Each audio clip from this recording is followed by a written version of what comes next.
হয়। আচ্ছা চাচা, আপনি যখন জোয়ান ছিলেন তখন কি এরকম গরম পড়তো? না না বাপ, তখন তো খুব সুন্দর আবহাওয়া ছিল।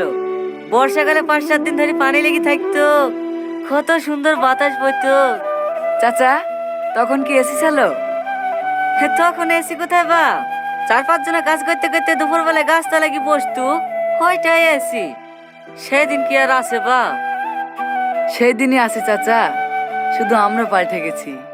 আজ নিজের স্বার্থের জন্য একের পর এক গাছ কেটেই চলেছি। এইভাবে যদি চলতে থাকে চাচা, 20 বছর পর আর এসিতেও কন্ট্রোল হবে না। পুরো পৃথিবী মরুভূমিতে